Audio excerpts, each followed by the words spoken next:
नमस्कार दोस्तों, स्वागत है आपका हमारे चैनल ज्ञान लो में। आज हम सॉल्व करेंगे जो फर्दर क्वेश्चन हैं जो साइंस एग्जाम्पलर कर रहे हैं क्लास 8 साइंस के। तो चलिए नेक्स्ट क्वेश्चन ले लेते हैं। 21 क्वेश्चन जो है इसके अंदर हमें क्या दिया गया है। Boojho wants to separate the following material. Boojho क्या चाहता है, वो जो है इन जो सेपरेट करना चाहता है इन मटेरियल्स को as combustible and non combustible. जो कम्बस्टिबल हैं और नॉन कम्बस्टिबल हैं, यानी कि कौन से ज्वलनशील हैं और कौन से नहीं हैं। तो क्या आप उनको हेल्प कर सकते हैं। तो चलिए यहाँ पर देख लेते हैं कौन कौन से कम्बस्टिबल हैं। तो यहाँ पर अगर हम देखें उनके ऊपर सी लिख देंगे जो कम्बस्टिबल हैं, और जो नॉन कम्बस्टिबल हैं उनके ऊपर एन सी लिख देंगे। तो चारकोल क्या है, अगर हम कम्बस्टिबल देखें तो चारकोल जो होता है वो कम्बस्टिबल होता है, हमें पता है ये बर्न करता है। उसके बाद चोक जो है ये नॉन कम्बस्टिबल होता है। आप चोक को तो जला नहीं सकते, स्टोन को भी आप जला नहीं सकते, तो नॉन कम्बस्टिबल हो गया। आयरन रोड को भी आप जला नहीं सकते, तो नॉन कम्बस्टिबल हो गया।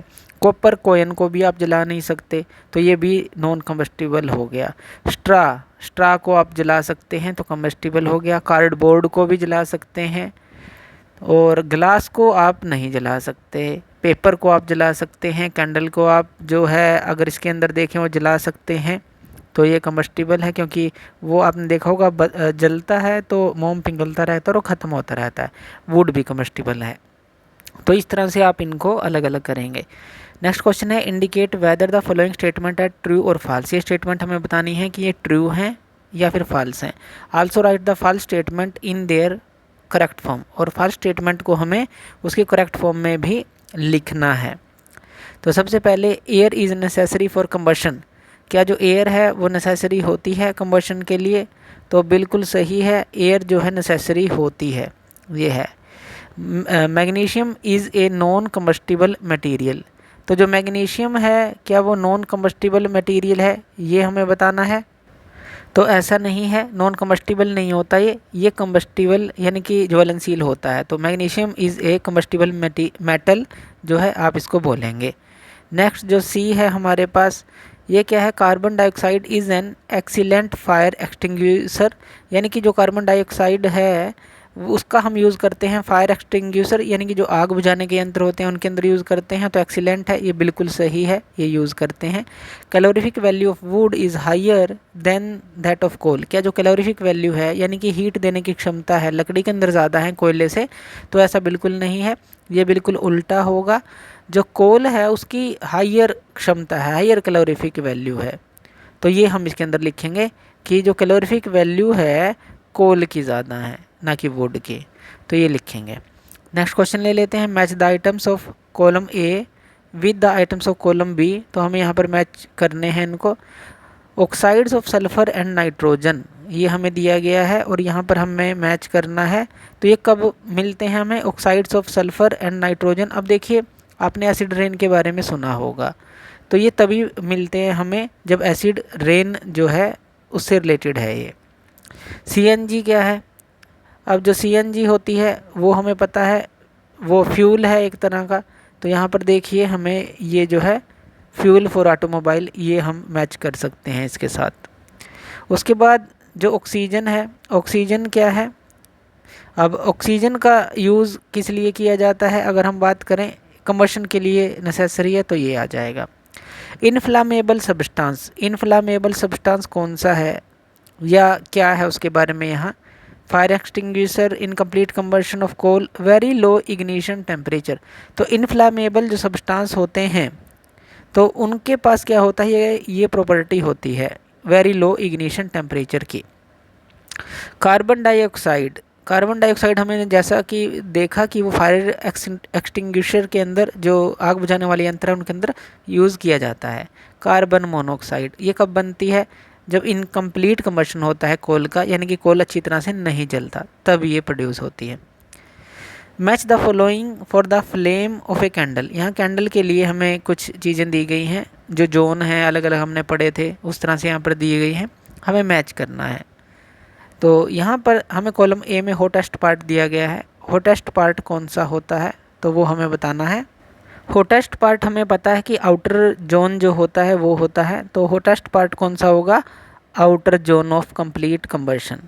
तो ये हमारे पास हॉटेस्ट पार्ट होगा। और यहाँ से अगर हम देखें वो किस कलर का होता है, वो हमारा ब्लू कलर का होता है। तो पहले के लिए हमारा ये रहेगा, तो हम लिख देते हैं फर्स्ट यहाँ, फर्स्ट यहाँ और फर्स्ट यहाँ, ये आंसर है इसके। मॉडरेटली हॉट यानी कि थोड़ा कम हॉट जो होता है वो कौन सा होता है, मिडल जोन होता है। तो मॉडरेटली हॉट के लिए ये जो है बी के लिए ये रहेगा, तो यहाँ पर बी लिख देते हैं। और ये कौन से कलर का होता है, तो ये हमारा लगभग येलो से कलर का होता है, तो यहाँ पर इसके लिए ई आ जाएगा बी। तो ये रहा। लीस्ट हॉट, सबसे कम हॉट कौन सा होता है, तो सबसे कम हॉट जो है, जो इनर मोस्ट, जो सबसे अंदर वाला जोन होता है, क्योंकि जो है अनबर्न्ड वैक्स वेपर वहाँ पर बनते हैं। तो यहाँ पर ये जो सी है, तो ये इसके लिए ये सी होगा। और कौन से कलर का ये होता है, ये लगभग ब्लैकिश कलर का होता है, तो ये जो है यहाँ पर सी रहेगा। तो इस तरह से हम इसको देखेंगे। चलिए नेक्स्ट क्वेश्चन ले लेते हैं। नेक्स्ट क्वेश्चन में हमें क्या दिया गया है, if you hold a piece of iron wire, अगर आप एक आयरन वायर का पीस होल्ड करते हैं with a pair of tongs, tongs होते हैं उसको पकड़ने के लिए आयरन के होते हैं, inside a candle flame, candle flame के अंदर आप जो है आयरन वायर का एक पीस रख रहे हैं, और कोई भी बर्नर फ्लेम है, बंसन बर्नर के थ्रू जो फ्लेम पैदा हो रही है वहाँ पर रख रहे हैं, यानी कि फ्लेम के अंदर आप उसको रख रहे हैं। But will you observe, will it produce a flame, तो क्या ये फ्लेम प्रोड्यूस करेगा। अब यहाँ पर होगा क्या, जैसे मान लीजिए ये एक फ्लेम है हमारे पास, तो बर्नर से लगा लेते हैं कि ये आ रही है, और आपने यहाँ पर एक आयरन की वायर ले ली, आयरन की वायर, और उसको आप टोंग्स की हेल्प से पकड़ रहे हैं। टोंग्स होते हैं इस तरह से प्लास की तरह होते हैं, तो पकड़ रहे हैं आप ताकि आपके हाथ ना जलें। तो इससे होगा क्या, जैसे ही आप इसको फ्लेम पे रखेंगे कुछ देर बाद ये लाल कलर में कन्वर्ट हो जाएगा, क्योंकि रेड हॉट हो जाता है, बहुत गर्म हो जाता है। लेकिन यहाँ पर अगर हम बात करें कि फ्लेम जो बनेगी या नहीं, तो ये जलेगा नहीं, क्योंकि ये फ्लेमेबल नहीं है, तो इसलिए फ्लेम पैदा नहीं होगी, लेकिन हीट काफ़ी ज़्यादा पैदा होगी, इसलिए इसको टोंग्स की हेल्प से हम पकड़ते हैं, रेड हॉट ये हो जाता है। ये हमें यहाँ पर देखने को मिलेगा। नेक्स्ट क्वेश्चन है, fill in the blanks using the words given in the box, ये कुछ फिल इन द ब्लैंक्स हैं वो हमें भरने हैं यहाँ। एक chemical process in which a substance reacts with oxygen to give off heat is called, तो उसको हम क्या बोलते हैं, जब एक केमिकल प्रोसेस होती है जिसके अंदर सब्सटेंस ऑक्सीजन के साथ रिएक्ट करके हीट देता है, उसको हम कंबशन बोलते हैं। तो यहाँ पर ये है, अगर हम इसको लिख दें ए, तो ए के अंदर ये कंबशन आएगा। दूसरा, wood paper CNG are dash substance, wood paper और सीएनजी ये कौन से हैं, कंबस्टिबल सब्सटेंस होते हैं, जलने वाले सब्सटेंस होते हैं, तो यहाँ पर ये कंबस्टिबल के लिए बी आ जाएगा।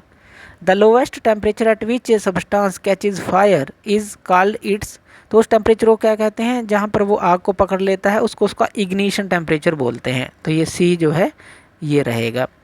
Ignition temperature of dash is lower than that of would, तो हमें बताना है कि जो इग्निशन टेम्परेचर है वो जो है किसका कम है, वुड से। तो यहाँ पर हमें दिया गया है पेट्रोल, तो यहाँ पर ये आ जाएगा पेट्रोल का कम होता है इग्निशन टेम्परेचर, वो जल्दी आग पकड़ लेता है। The substance which have very low dash temperature, जिसका जो काफ़ी कम डैश टेम्परेचर है, and can easily catch fire with a flame are called dash substance, तो जो जिनका लो इग्निशन टेम्परेचर होता है, एक तो उसकी बात की थी हमने कि इग्निशन टेम्परेचर होता है, तो यहाँ पर एक तो इग्निशन इसके अंदर भी आएगा, यानी कि यहाँ पर जो हमें ऑप्शन में इग्निशन दिया गया है, तो इसके अंदर भी ई के अंदर भी ये हमारा आएगा। तो यहाँ पर हम लिख देते हैं इग्निशन, यहाँ पर भी ये इसका यूज़ होगा।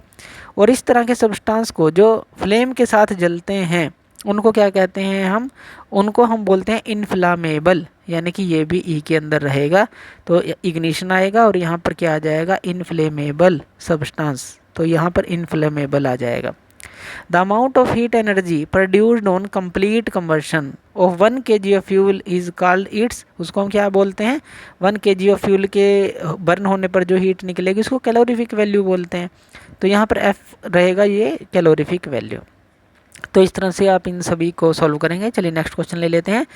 पीपल यूजली कीप अंगीठी बर्निंग कोयल in their closed room during winter season, ठंड के अंदर विंटर सीजन में जनरली जो लोग हैं अंगीठी को, यानी कि जिसके अंदर कोयल को बर्न करते हैं, अपने कमरे में रख लेते हैं और बंद कर लेते हैं कमरा। क्या ऐसा करना सही रहता है या डोर को खुला रखना चाहिए। अब देखिए हमने पढ़ा था कि कोल का इनकम्प्लीट कंबशन होता है, तो उससे क्या होता है, जब उसको प्रॉपर ऑक्सीजन नहीं मिल पाती तो कार्बन मोनोऑक्साइड बनती है। कार्बन मोनोऑक्साइड एक पॉइजनस गैस होती है और इससे क्या होता है, जैसे ही आप सो जाते हैं तो ये आपके जो सांस के थ्रू, ऑक्सीजन के थ्रू खून में जाती है और ये जो है डेथ का कारण बन सकती है। तो इसलिए ये ज़रूरी है कि रूम को ओपन रखा जाए। इस तरह का अगर आप अंगीठी जलाते हैं तो रूम को ओपन रखा जाए, तभी बचाव हो सकता है। चलिए नेक्स्ट क्वेश्चन ले लेते हैं। ट्रू और फॉल्स हमें लिखने हैं। ये स्टेटमेंट हमें कुछ दी गई हैं। सबसे पहले, a physical process in which a substance react with oxygen to give off heat is called combustion. क्या ये एक फिजिकल प्रोसेस है? तो बिल्कुल भी नहीं, ये केमिकल प्रोसेस होती है, तो इसलिए ये फॉल्स स्टेटमेंट रहेगी।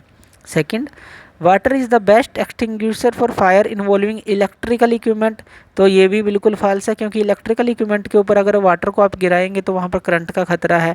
और दूसरा, बेस्ट एक्सटिंग्विशर जो है आप वहाँ पर दूसरे यूज़ करते हैं, जैसे कार्बन डाइऑक्साइड वहाँ पर आप यूज़ करेंगे इलेक्ट्रिकल इक्विपमेंट के लिए, क्योंकि पानी से तो और भी ज़्यादा खतरा बढ़ जाता है। तो यहाँ पर CO2 रहता है, कार्बन डाइऑक्साइड जो है वो आप यूज़ करते हैं फायर एक्सटिंग्विशर के अंदर। Alcohol, CNG, LPG are inflammable substance. क्या ये इनफ्लामेबल हैं? तो ये बिल्कुल सही है, ट्रू है, क्योंकि ये जलने वाले, फ्लेम के साथ जलने वाले CNG, LPG, अल्कोहल ये सब्सटेंस होते हैं। Increased concentration of nitrogen in air is believed to cause global warming. क्या नाइट्रोजन के कारण ग्लोबल वार्मिंग होती है? बिल्कुल नहीं, ये भी फॉल्स है। इसका मुख्य कारण कार्बन डाइऑक्साइड गैस होती है, उसके कारण से ये होती है। तो CO2 जो है एक मुख्य कारण है ग्लोबल वार्मिंग के अंदर, उसकी कंसंट्रेशन बढ़ जाए तो ग्लोबल वार्मिंग होती है। Greater the calorific value better is the fuel. क्या जिसकी कैलोरीफिक वैल्यू ज़्यादा होगी उतना ही अच्छा फ्यूल होगा? बिल्कुल सही है। जैसे कोयला है, उसकी कैलोरीफिक वैल्यू ज़्यादा है वुड से, तो एक अच्छा फ्यूल है वो would say. Middle zone is the hottest zone of flame. जैसा कि अभी हमने पढ़ा, आउटर जो जोन है वो सबसे ज़्यादा हॉट होता है, तो मिडल जोन नहीं होता जो हॉटेस्ट पार्ट है, तो ये फॉल्स रहेगी। The substance which vaporise during burning. जो बर्निंग के दौरान वेपोराइज होता है वो फ्लेम देता है, तो ये बिल्कुल सही है, क्योंकि वेपर जो होते हैं वो बनते हैं और फ्लेम बनती है वहाँ पर, तो ये रहेगा ट्रू। तो इस तरह से ट्रू और फॉल्स हमें बताने हैं। नेक्स्ट ले लेते हैं। Cracker on ignition produces sound bye. जब क्रैकर जो है इग्निशन होता है उनके अंदर, तो वो साउंड कैसे प्रोड्यूस करते हैं? अब इसके लिए केमिकल प्रोसेस होती है। जब आप आग लगाते हैं क्रैकर के अंदर तो वहाँ काफ़ी अमाउंट में गैस प्रोड्यूस होती है, और ये जो गैस होती है एकदम से लार्ज अमाउंट में प्रोड्यूस होने के कारण जो केमिकल रिएक्शन वहाँ पर होती है वो एकदम से निकलती है, तो साउंड प्रोड्यूस करती है। तो इसीलिए जो है आपको पटाखा जो है एकदम से फट जाता है, तो इसीलिए वो होता है, साउंड भी प्रोड्यूस होती है। Why do you understand by fuel efficiency, what do you understand by fuel efficiency. Fuel efficiency है क्या? फ्यूल एफिशिएंसी को एक तरह से आप कैलोरीफिक वैल्यू बोल सकते हैं, कि जैसे कोयला है उसकी जो कैलोरीफिक वैल्यू ज़्यादा है तो वो ज़्यादा हीट देता है, तो वो जल्दी काम कर सकता है और अच्छा काम हम उसे ले सकते हैं। लो पोल्यूशन वैल्यू है उसकी, यानी कि कम, अगर वुड से बात करें, वैसे तो होता है पोल्यूशन, लेकिन अगर दूसरे फ्यूल से बात करें तो हम उसकी फ्यूल एफिशिएंसी का मतलब है कि अच्छा फ्यूल हो, आसानी से उपलब्ध हो, हमारे बजट में भी आए और ज़्यादा कैलोरीफिक वैल्यू भी हो और क्लीनर भी हो, इस तरह की सारी चीज़ें उसमें होनी चाहिए। तो फ्यूल एफिशिएंसी मतलब एक तो कैलोरीफिक वैल्यू आप इसके अंदर मेनली बता सकते हैं कि जिसकी ज़्यादा है वो अच्छा फ्यूल है। तो ये हमने 30 क्वेश्चन किए। नेक्स्ट जो क्वेश्चन है हम नेक्स्ट लेक्चर में लेंगे। तो थैंक यू वीडियो देखने के लिए, और इसी तरह की वीडियोज़ के लिए आप हमारे चैनल ज्ञान लो पे हमें सब्सक्राइब कर सकते हैं। धन्यवाद।